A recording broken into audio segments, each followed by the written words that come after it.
예담삼 핸드북 29페이지입니다. 예담삼 매일 기도, 가정과 자녀를 위한 기도. 다 같이 우리 한 목소리로 기도하도록 하겠습니다. 평강의 하나님, 우리 가정을 지켜주시고 보호하여 주심을 감사합니다. 하나님께서 주신 복을 누리는 가정 되게 하옵소서. 복되고 형통한 가정으로 삼아주셔서 감사합니다. 우리 가정을 붙드시고 인도하여 주심을 감사합니다.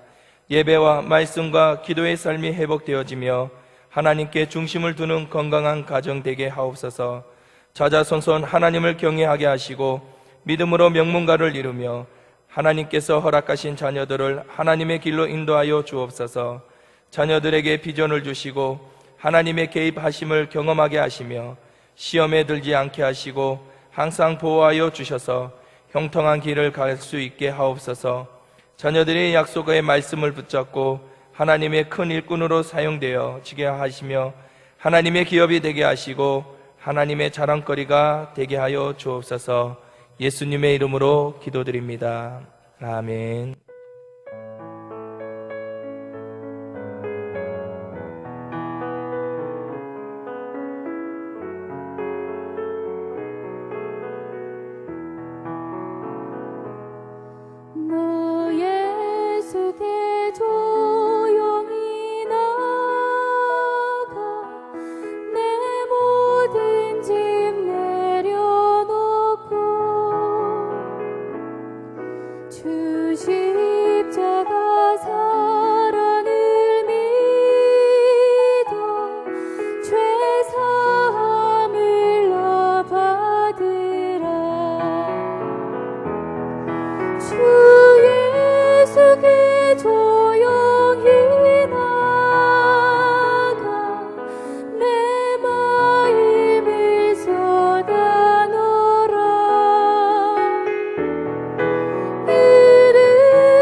네, 이렇게 새벽마다 귀한 찬양으로 또 환주로 안내로 봉사로 여러 모양으로 수고하신 여러분 너무 감사합니다.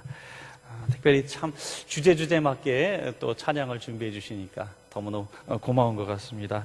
자, 오늘 드려진 헌금 위해서 한번 기도하겠습니다.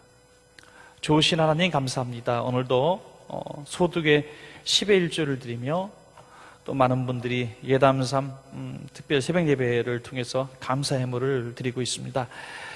그리고 또 어떤 많은 분들은 일천번제로 하나님 앞에 약속의 예물을 드리고 선교 헌금으로 또 구역 예물로 선교를 위해서 드리며 또 기도원 300용 헌금으로 주의 성전을 바치는 기둥이 되기를 원합니다. 하나님 아버지, 이 모든 예물 각각 꿈이 있고 사연이 있고 주님을 향한 사랑이 담겨 있사오니 우리 하나님 기쁘게 받아주시고 약속하신 풍성한 것으로 내리어 주옵소서. 한평생 살면서 물질 때문에 고통당하지 말게 하시고 마음껏 포도 내어줘도 멈추지 않는 샘과 같은 물질의 풍요함을 누리게 하여 주시옵소서. 오늘 이 새벽에도 작정하고 달려나온 귀한 성도님들이 있습니다. 특별히 20일 동안 하나님의 큰 은혜와 음성을 듣기를 갈망하며 흐트러지고 얽히고 설킨 많은 문제들, 닫힌 문제들이 열려지기를 소원합니다. 하나님, 이번 20일 특별 새벽 예배를 통해서 하나님 오랫동안, 정말 오랫동안 막혔던 9월의 문이 열리게 도와주시고 하나님 태의 문도 열리게 도와주시고 또 삶의 문도 열리게 도와주시고 관계의 문도 열리게 도와주시고 물질의 문도 열리게 도와주시고 온갖 문들이 열림으로 말미암아 주님 앞에 큰 영광 돌릴 수 있도록 복내려 주시옵소서. 우리 교회에는 하나님이 큰 영성의 문도 열리게 도와주시고 부흥의 문도 열리게 도와주시고 선교의 문도 구제의 문도 열리게 도와주옵소서. 악한 마귀의 7길로 떠나가는 역사가 일어나게 하여 주시고 완전한 승리를 누리는 이번 새벽 예배가 되게 하여 주시옵소서. 오늘 부족한 종의 입술을 주님 주장해 주시고 주님 말씀 올바르게 선포할 수 있도록 성령으로 보혈로 덮어 주시옵소서. 예수님의 이름으로 간절히 기도합니다. 아멘. 마가복음 5장 34절입니다.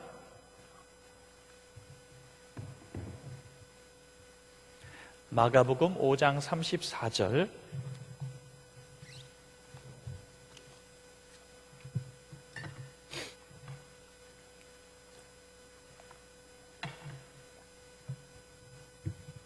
마가복음 5장 34절. 우리 같이 한 음성으로 읽겠습니다. 시작. 예수께서 이르시되 딸아, 내 믿음이 너를 구원하였으니 평안히 가라. 내 병에서 놓여 건강할지어다. 아멘. 우리 좌우편 성도님에게 이렇게 축복의 인사합니다. 좋은 일이 있을 줄로 믿습니다. 네. 이번 정말 특별 새벽 예배를 향해서 우리가 그런 꿈을 갖고 있습니다. 저부터 그런 꿈을 갖고 있습니다. 정말 흐트러지고 분주하고 확실한 지표가 또 목적지가 없었던 우리들이 회복되어지고 정돈되어지고 평안해지는 그런 좋은 날이 될 줄로 믿습니다. 이런 글이 있습니다. 여러분 공감하실 그런 내용인데요. 제가 한번 읽겠습니다. 나와 남이 다른 점. 내가 침묵하면 생각이 깊은 것이고 남이 침묵하면 아무 생각도 없는 것이다. 내가 늦으면 피치 못할 사정 때문이고 남이 늦으면 정신자세가 덜 되었기 때문이다. 내가 화를 내면 소신이 뚜렷했기 때문이고 남이 화를 내면 인간됨의 그릇이 모자란 것이다. 내가 통화 중이면 업무상 긴급한 것이고 남이 통화 중이면 사적인 일이다. 내가 생각해낸 것은 창조적이고 혁신적인 것이며 남이 생각한 것은 뜬구름 잡는 소리다. 내가 회의 중이면 남은 잠깐 기다려야 마땅하고 남이 회의 중이어도 나는 즉시로 만나야 한다. 내가 아프면 과로 때문이고 쉬어야 한다. 남이 아프면 체력 관리 제대로 못한 탓이다. 내가 약속을 어기면 살아보면 그럴 수 있다. 남이 약속을 어기면 그럴 수 없다. 다 공감하는 말일 겁니다. 자기 위주로 다 생각한다는 얘기죠. 그래서 예수님은 우리에게 내 이웃을 복잡하게 설명하지 않고 어떻게 사랑하라 그랬습니까? 내 몸과 같이 사랑하라. 나만큼만 나를 사랑하면 우리는 예수님 말씀대로 살아갈 수가 있다는 것입니다. 저는 우리 주제가 찬양 부르다가 이 찬양이 왜 주제가로 선택되어졌을까? 참 어렵잖아요. 어렵고 20일 내내 불러도 헷갈려. 그리고 작년에 불렀던 거 또 불렀는데 전혀 새로운 노래 같아요. 참 어려운 노래예요.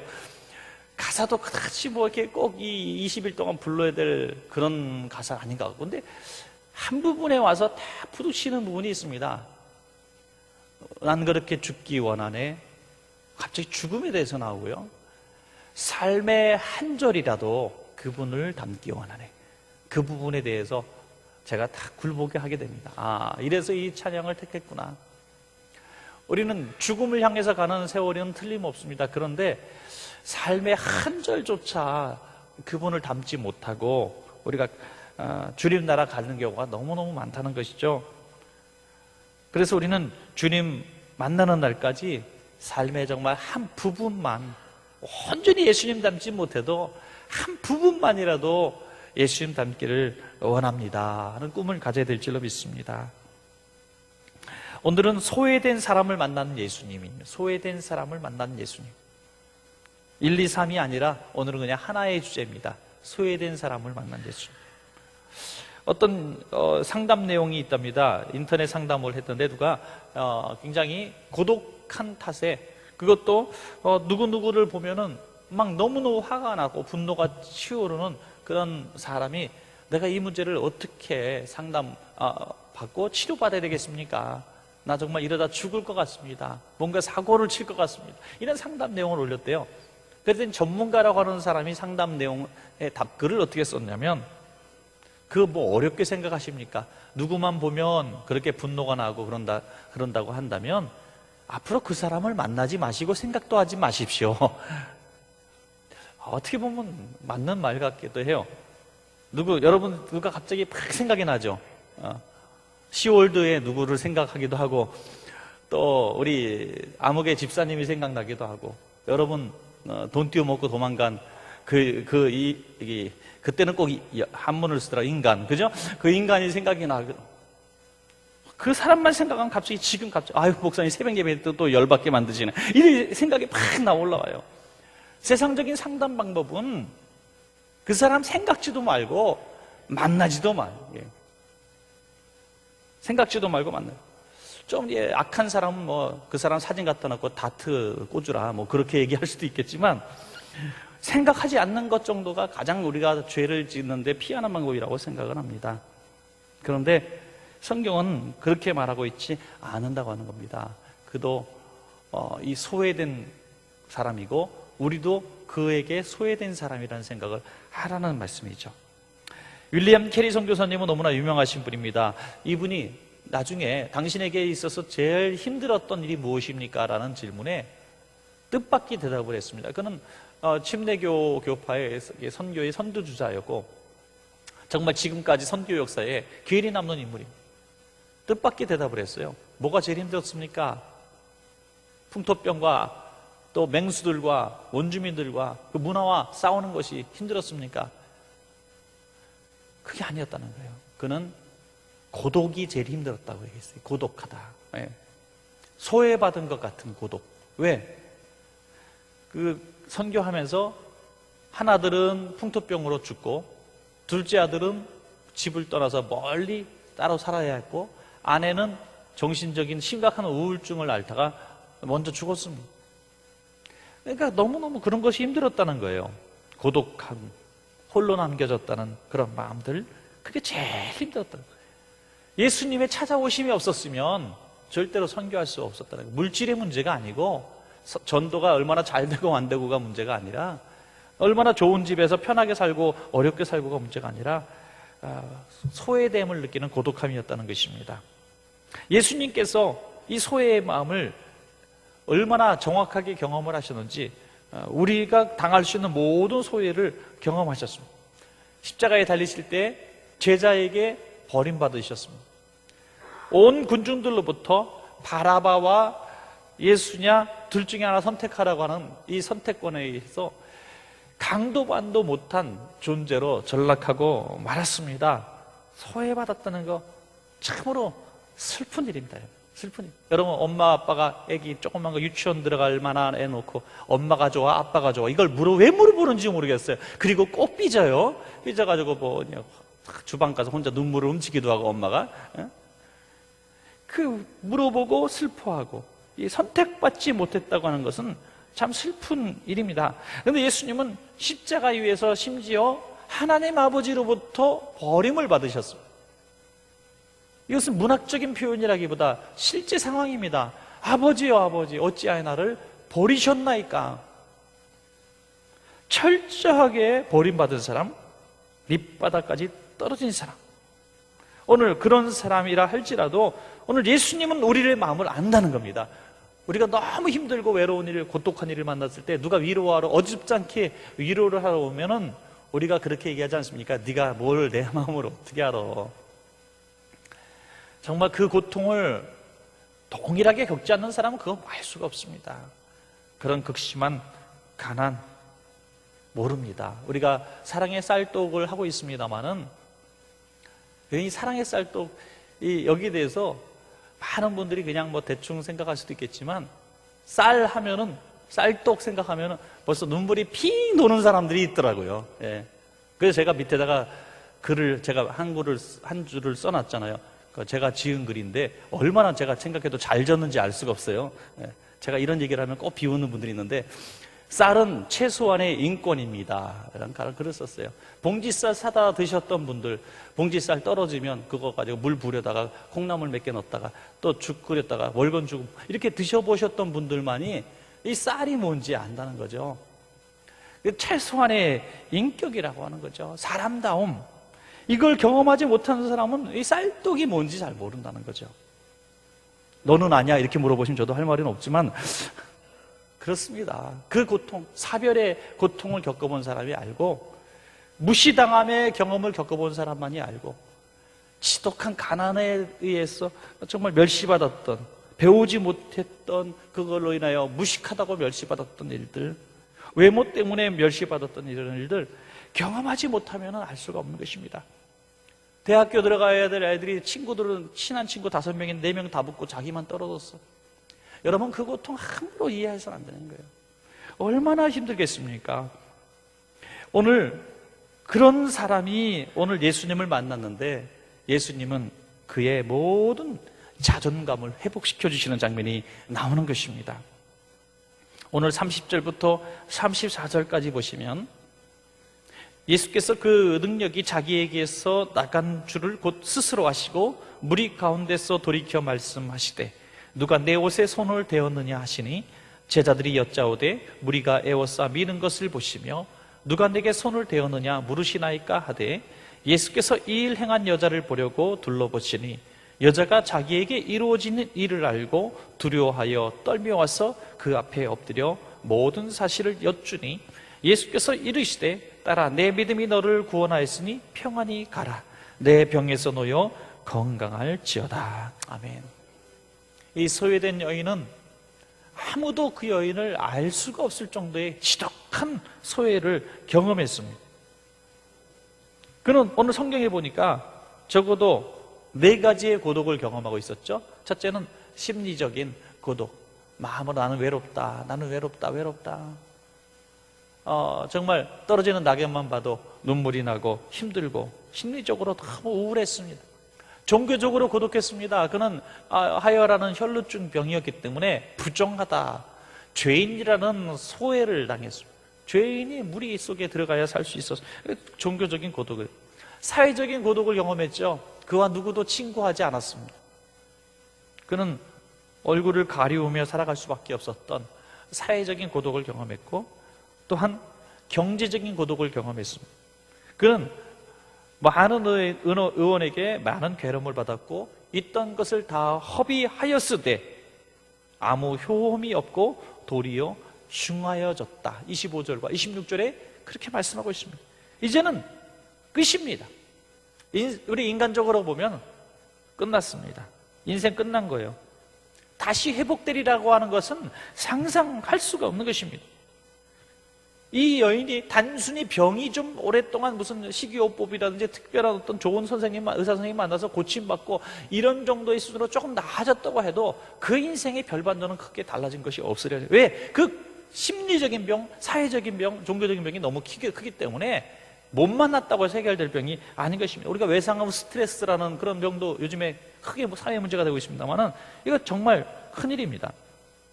그런데 예수님은 일순간에 그의 육신의 병과 이런 자존감을 회복시켜 주셔서 세상 앞에 나갈 수 있는 완성된 사람으로 순간적으로 만들어주시는 놀라운 분이신 줄로 믿습니다, 여러분. 예수님은 예수님의 옷자락만 만지면 낫겠다고 하는 그가 와서 예수님 옷자락을 살짝 만졌을 때 예수님은 가시던 길을 멈추어 서서 그 여인이 누군가를 만천하에 공개해버리시는 것입니다. 공개해버리셨어요. 누가 내 몸에 손을 대네? 누가 죄인이냐? 누가 소외된 자냐? 누가 버림받은 자냐? 누가 병자로 고통받는 자냐? 사랑하시는 여러분, 오늘 새벽에 우리 심장에 얼어붙을 정도로 예수님은 몰래 와서 예수님께 아뢰고 있는 여러분들을 만천하에 공개하기를 원하신다는 것입니다. 할렐루야. 담대하게 나오십시오. 들켜버린 거예요, 여러분. 들켜버린 거예요. 하나님 앞에 몰래 와서 예수님 옷자락을 만지고 오늘 가려고 하신 분들, 오늘 멀리 와서 조용하게 옆 사람이 기도 소리 듣기도 민망해서 나 혼자 조그맣게, 하나님, 나 이런 소원을 가지고 있어요. 하나님, 나 이런 죄인입니다. 하나님, 나 실제로 수면제알 하나씩 모았어요. 50개 모았어요. 하나님, 언제 죽을까 생각하고, 텔레비전 나오니까 연탄가스로 죽는 방법도 있고 이런 방법도 있는데 내가 어떤 방법을 할까요? 이런 사람들이 오늘 발각이 되는 겁니다. 할렐루야.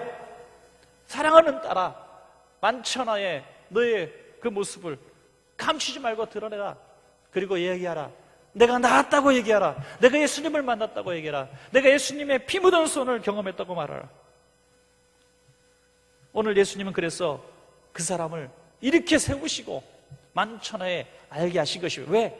오랫동안 그런 종교적으로, 사회적으로, 심리적으로, 육신적으로 병자였기 때문에 숨어 지내는 것이 너무나 익숙했습니다. 그런 병이 나도 세상에 나가서 살 수 있는 존재가 아니에요.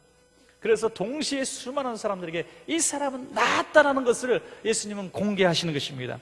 오늘 그래서 사람들 앞에서 그가 나은 것을 이렇게 공개하면서 순식간에 그 마음의 질병도 치료받은 줄로 믿습니다. 여러분, 오늘 마음에 상처가 있고 움츠려진 부분이 있다면 오늘 예수님의 음성 들으시고 예수님 앞에 그것을 고백하시길 바랍니다. 결코 우리가 이런 고백이 없으면 큰 인물이 될 수가 없습니다. 자, 이제 더 중요한 것은 우리가 그렇게 치료받기를 원하고 치료받는 사람이라면 우리 주변에 바로 이런 소외받은 사람이 반드시 있다는 것입니다. 그러나 그것을 볼 수 있는 눈은 우리가 특별한 눈이 아니면 볼 수가 없어요. 예수님은 야이로의 딸을 고치러 가시는 중에 그 혈루증 앓는 여인이 만진 그 손, 옷자락을 만진 그 믿음을 아무도 눈치채지 못했지만 예수님만 아셨습니다. 예수님만 아셨습니다. 오늘 여러분 바로 옆에 있는 우리의 자녀가 지금 여인의 마음 갖고 있을 수도 있습니다. 나랑 가장 가까운 구역장님이, 구역 식구들이 그런 아픔을 가질 수 있습니다. 항상 우리는 우리만 너무 생각하는 거예요. 나만 생각. 남편은 남편대로, 야, 내가 얼마나 직장에서 힘든 줄 알아? 넌 집에서 하루 종일 있으면서 이 남편을 너 어떻게 알아? 아내는 하루 종일 있으면서 난 차라리 나가고 싶어. 집에 있는 게 얼마나 힘든 줄 알아? 당신이 애들 키워봤어? 애들은 애들대로. 엄마 아빠가 내 마음을 어떻게 알아? 내가 학교에서 얼마나 왕따 당하고 힘들어하는지 알아? 우리는 다 그렇게 얘기한다는 거예요. 구역장님 구역장대로, 목사님은 목사님대로, 장로님 장로님대로, 권사님 권사대로. 우리가 얼마나 힘든지 알아? 너무나 많이 했던 말 아니에요? 내가 얼마나 힘든지 알아? 네가 어떻게 알아? 예수님은 당신께서 얼마나 힘드신 줄 알아? 라고 말씀하신 적이 없습니다. 사랑하는 딸아, 얼마나 힘들었니? 오늘 그런 예수님의 마음, 삶의 한 절을 우리가 닮아갈 수 있다면 우리 가정에 기적이 일어나고 우리 교회에 기적이 일어나고 우리 삶의 주변에 있는 사람들이 예수님 만나는 역사가 일어날 줄로 믿습니다.